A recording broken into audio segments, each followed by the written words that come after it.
우리 에베소서 6장 2, 3절 말씀, 내 아버지와 어머니를 공경하라. 같이 한번 암송해 보실까요? 시작. 내 아버지와 어머니를 공경하라. 이것은 약속이 있는 첫 계명이니 이로써 내가 잘되고 땅에서 장수하리라. 에베소서 6장 2절에서 3절 말씀. 아멘. 우상 숭배하는 이스라엘 백성을 향한 하나님의 호세아 선지자를 통한 말씀이 계속해서 선포되고 있습니다. 아마 이 본문을 호세아 선지자가 이스라엘 백성에게 선언했을 때 아마 돌이 날라왔을 겁니다. 그리고 좋은 얘기를 못 들었겠죠. 마음이 불편한 얘기를 자꾸 하니까 아니 좀 축복해주고 잘 된다고 얘기해주고 하나님께서 우리를 사랑하신다는 얘기를 해주면 좋겠는데 자꾸 멸망한다, 망한다, 이집트로 끌려가게 될 것이다, 아수르 의지하다가는 오히려 아수르에게 멸망당할 것이다, 이런 얘기를 하니까 왕부터 국무총리부터 대소신료를 다 포함해서 중산층 포함해서 완전히 하층민까지 호세아 선지자가 얼마나 미웠겠습니까? 이스라엘 백성에 대해서 어제 본문에 보시면은 메타포, 비유를 통해서 이스라엘 백성의 영적 상태를, 참상을 이렇게 진단해 주고 있는데 네 가지로 진단했잖아요. 기억나시죠? 달궈진 화답과 같다. 이 정욕과 탐심과 음란한 음욕의 마음으로 점철되어 있는 그들의 너무나도 민망한 영적 상태를 아주 그냥 적확하게 표현한 그런 메타포죠. 그런가 하면 뒤집지 않는 전병 같았다. 어리석인 비둘기 같다. 분명히 덫이 있는데 모이만 보고 그 덫으로 향해 가는 비둘기. 그리고 속이는 활 같다. 그냥 늘려져 가지고 아무리 쏘려고 해봐야 재구시를 못하는 그런 메타포를 사용해서 이스라엘 백성의 영적 상태를 진단을 해주었던 것이 어제 7장의 본문이었다고 한다면 오늘 본문에도 비유를 사용해서 계속해서 심판의 메시지를 선포하고 있습니다. 8절에 보시면은 이스라엘 백성은 이미 삼켜졌다. 이제 여러 나라 가운데 있는 것이 즐겨 쓰지 아니하는 그릇 같다. 여기 즐겨 쓰지 않은 그릇을 다른 번역 성경에는 깨어진 그릇이다. 그러니까 그릇이 깨어져 버리면 무엇을 담을 수 있습니까? 담을 수 없잖아요.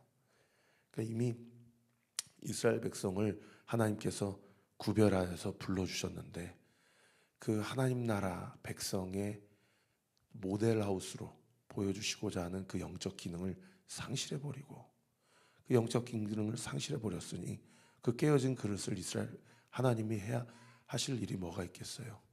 심판하시는 일밖에 남지 않는 것이죠.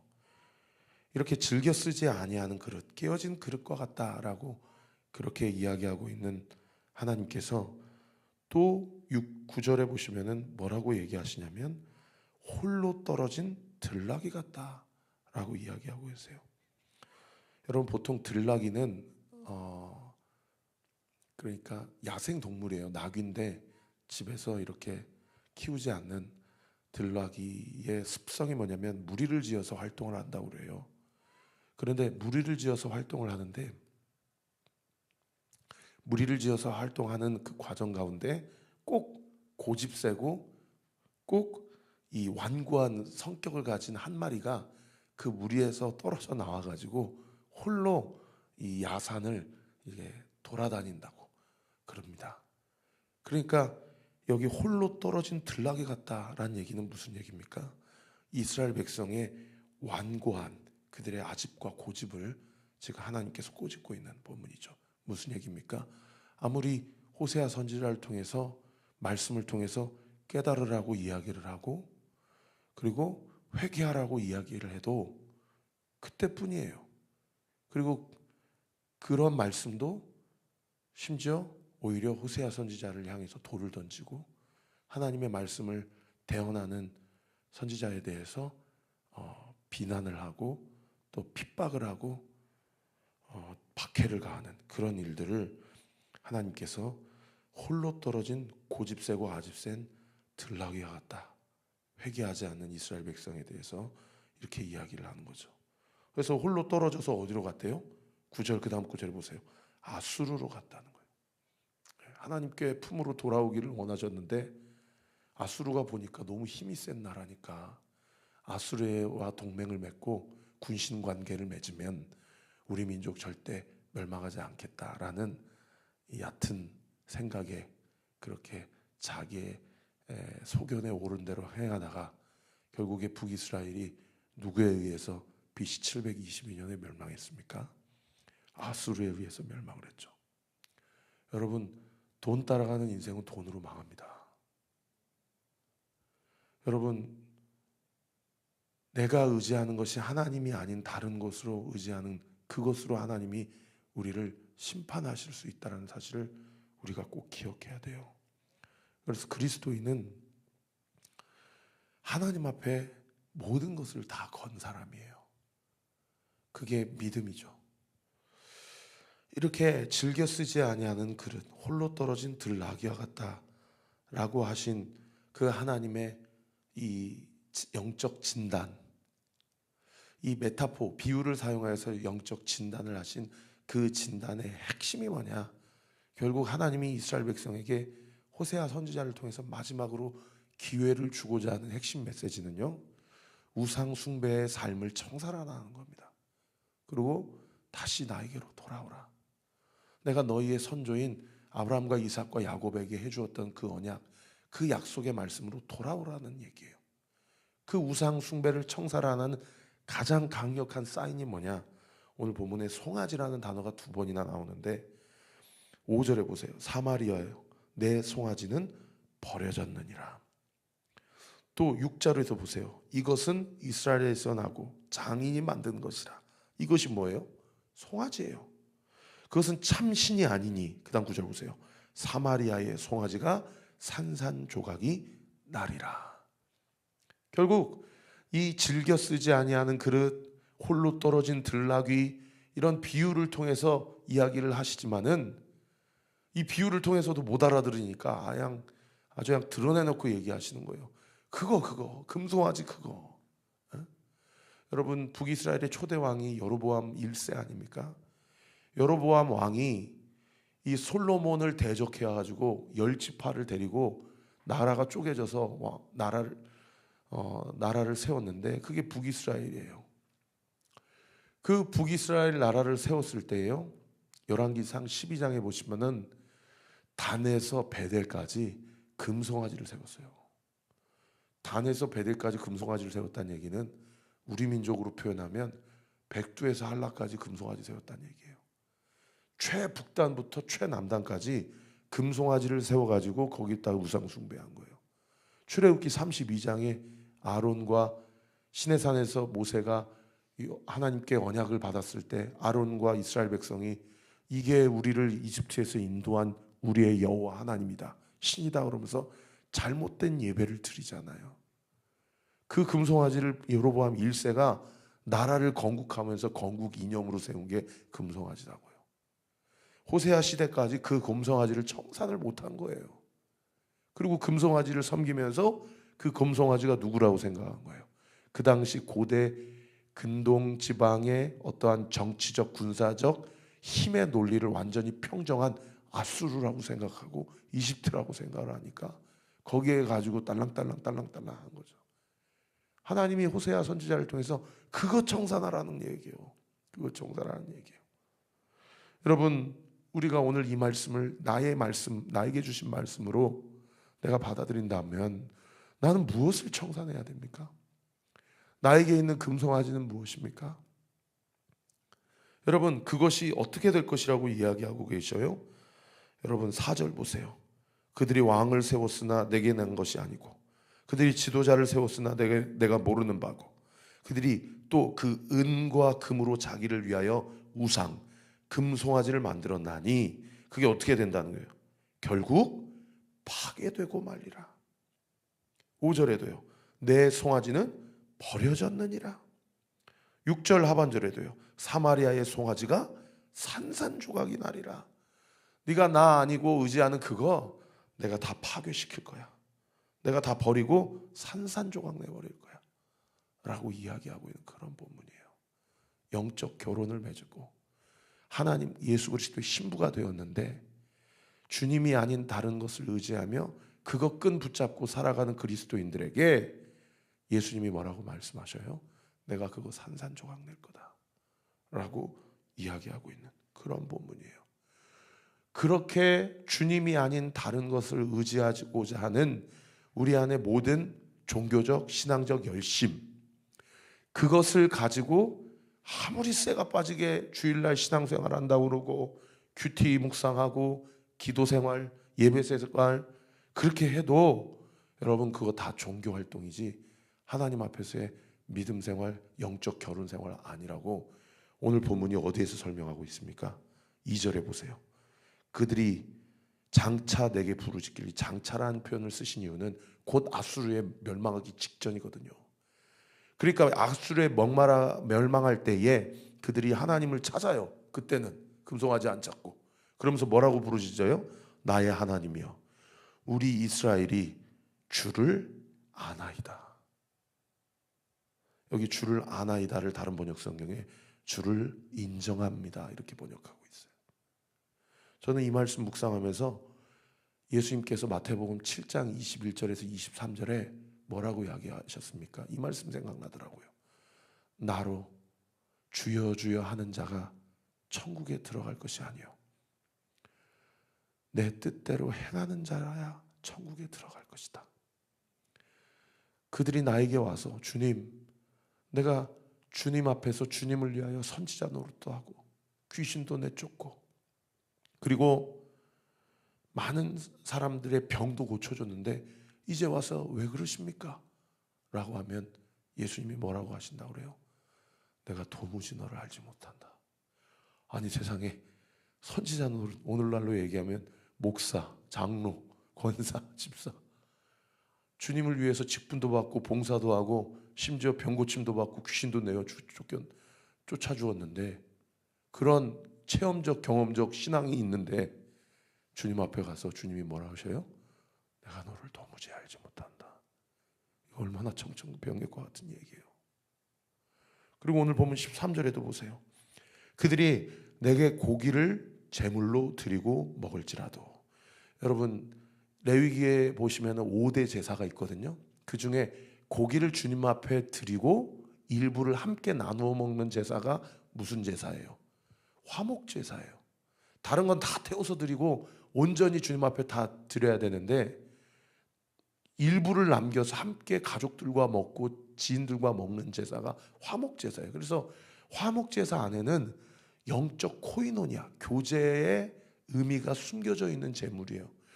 그 제물 되신 분이 누구예요? 화목 제물 되신 분이 예수님이세요. 예수님이 화목 제물이 되어 주시고 그 살을 우리가 먹고 마심으로 성찬 예식에서 그러므로 하나님과 나와의 깨어진 관계가 화목하게 되었고 성도들과 가족과 지인들과의 깨어진 영적 관계가 화목하게 되고 회복되었다는 것을 선포하는 제사가 화목 제사예요. 그렇게 화목 제사를 드리고 먹을지라도 그 다음 9절 보세요. 13절 여호와는 그것을 기뻐하지 아니하고 이제 그들의 죄악을 기억하여 그 죄를 벌하리니 그들은 애굽으로 다시 돌아가리라. 이거 지금 40년 동안 430년 동안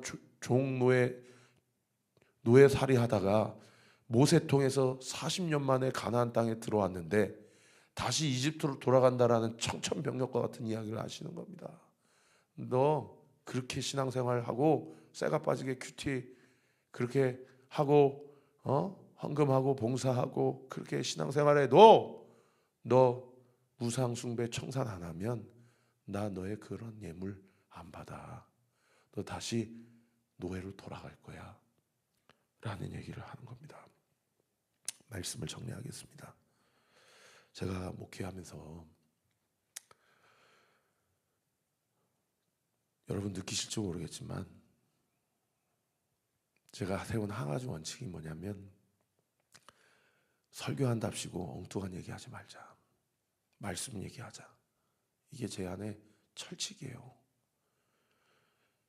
그런데 우리 성도님들 뭐 제가 누구 얘기하는 거 아닙니다. 오해하지 마십시오.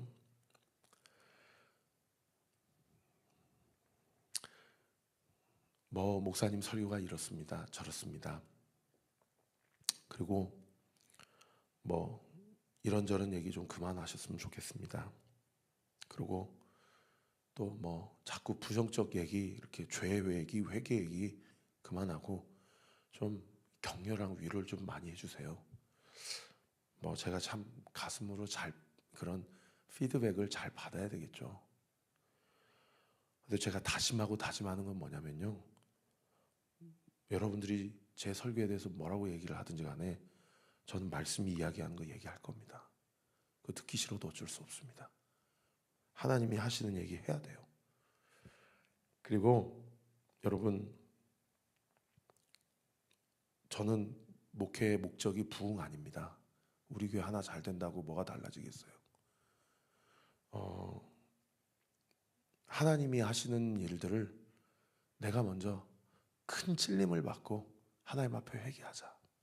그리고 회개된, 그래서 말씀이 육신이 되어서 이 땅 가운데 오신 예수님이시라면 이 말씀이 내 안에 내 삶을 바꾸는 쉐마의 말씀, 움직이는 말씀이 돼서 내가 말씀 앞에 먼저 반응하고 그 말씀 가지고 성도들한테 말씀 선포하면 그 말씀이 반드시 성도들의 삶을 뒤집는다. 할렐루야. 여러분, 그렇게 귀에 즐겨 듣고 싶어하는 거 그렇게 좋은 신앙생활 아니에요. 여러분, 좀 듣기 싫어도 들으셔야 됩니다. 오늘 말씀을 정리하면서 제가 3가지를 여러분과 함께 나누고자 합니다. 그러면 어떻게 해야 될 거냐 도대체. 오늘 본문에 3가지를 뒤집어서 내 인생 가운데 적용하면 돼요. 첫 번째, 12절에 보세요. 내가 그를 위하여 내 율법을 10,000가지로 기록하였으나 그들은 이상한 것으로 여겼다.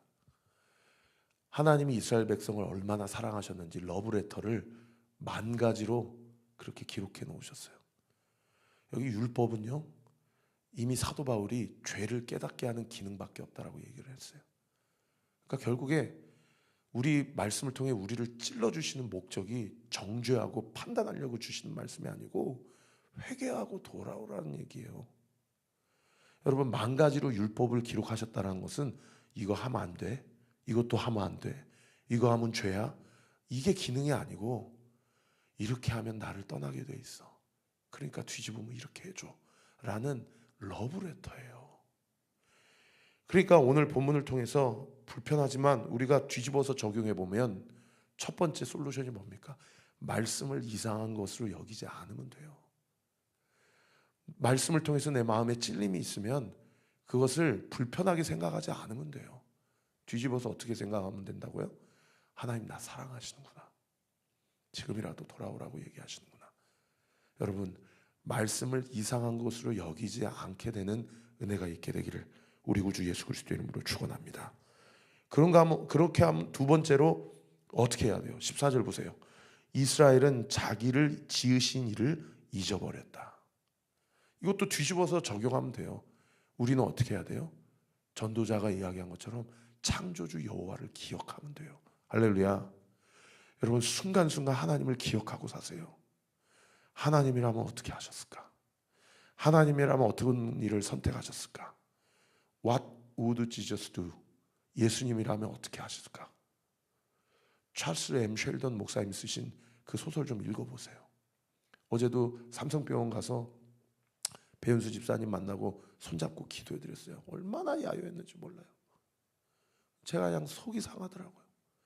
그런데 배 집사님이 정말 이렇게 이진 집사님이 저를 몰래 이렇게 가가지고 원래 면담이 안 되는데 휴게실까지 삼성병원 10층까지 데려가 주셔가지고 거기서 잠깐 만나고 기도해드렸거든요. 목사님, 제가 너무 힘듭니다. 좀 먼저 들어갈게요. 들어가시라고. 그리고 이진 집사님 만나서 이런저런 얘기하는데 세상에 하혈이 있으셔가지고 그래가지고 삼성병원 안에 산부인과를 갔더니 9월달이나 순서가 온다고 그래서 그 일원동 근처에 있는 동네 산부인과에 가서 검사를 하셨더니 세상에 자궁암 의심 그런 게 있어서 조직 검사를 받고 다음 주에 결과가 나온다고. 그러면서 이진 집사님이 저한테 그래요. 목사님, 저희 부부가 욥 같아요. 하나님이 얼마나 복을 주시려고 이러시는지 모르겠어요. 그러면서 제 앞에서 막 우시는 거예요. 그런데 그분이 하시는 말씀이 뭐냐면 자기도 몸이 이렇게 힘든데 남편 보면 아프다고 말을 못하는 거예요. 그러면서 기도하면 알겠다는 거예요. 기도하면 하나님이 고쳐주신다. 성도들이 지금 금식하고 릴레이로 기도하고 있다. 반드시 하나님 나와 함께 하신다. 그런데 그 간병인 침대 밑에 간병인 침대가 또 있잖아요. 보조 침대가. 그리고 날마다 그렇게 신음하는 남편과 자기 자신의 처지를 보면은 그렇게 믿음이 흔들린다. 그렇게 믿음이 흔들린다는 거예요. 그래서 제가 얘기했어요. 하나님을 기억하자고. 하나님 살아계신다고. 여러분 힘들 때마다 믿음이 흔들리죠. 당연히. 예? 저도 막 여기도 홀돈법 저기도 홀돈법. 예? 오늘 아침에도 와서 홀돈법 문이 활짝 열려져 있길래 교회 가는 길을 복도에서 그 문이 막고 있어서 제가 그냥 말씀도 안 드리고 문을 좀 조용히 닫았어요. 그리고 그냥 올라오면은 담배 냄새 나지 않을까 늘 그것 때문에 신경이 있어요. 그런데 행여나 제 시선 때문에 홀돈법 직원분들이 상처받지 않을까 저도 조심하거든요. 저도 모르게 막 정죄의 레이저가 나오는 것 같아가지고 제가 얼마나 표정 관리를 하는지 몰라요. 사랑하는 성도 여러분, 믿음이 흔들릴 때마다 주님 기억하세요. 주님 살아계십니다. 그리고 내 모든 형편 상황 주님이 아세요. 여러분 말씀을 이상한 것으로 여기지 말고 친숙한 것으로 여기세요. 하나님께서 자기를 지으신 일을 잊어버렸다고 할 때 내가 지금 주님을 잊고 사는 게 아닌가? 주님을 기억하며 사세요. 마지막 세 번째 1절 말씀 같이 읽고 설교를 마치겠습니다. 나팔을 내 입에 댈지어다. 원수가 독수리처럼 여호와의 집에 덮치리니 이는 그들이 내 언약을 어기며 내 율법을 범함이로다. 이 말씀도 뒤집어서 적용하세요. 하나님의 말씀 앞에 순종하기로 결단하세요. 말씀을 친숙한 것으로 여기세요. 하나님을 기억하세요. 주님을 기억하고 말씀에 순종해 보세요. 기도하겠습니다. 아버지 하나님, 이 아침에도 우리에게 말씀 주심에 감사합니다. 오늘 어버이날인데 부모님과 같이 사는 성도들은 부모님께 편지도 쓰고 또 선물도 준비하고 부모님께 감사하게 하시고, 부모님과 떨어져 사는 성도님들은 부모님께 꼭 안부 전화하고 사랑한다라는 것 이상하게 여기지 않고 용기를 내어 고백하는 은혜가 있게 하시고, 부모님을 천국으로 보낸 성도님들은 부모님을 위해 기도하고, 이 가정이 부모님의 헌신과 눈물의 기도로 여기까지 왔음을 고백하고 감사하는 날이 되게 해주십시오. 오늘 이 말씀을 통해서 우리에게 말씀해 주심에 감사합니다. 이 말씀 붙잡고 우리 사랑하는 성도들 말씀을 친숙하게 여기게 하시고 주님을 기억하게 해주세요.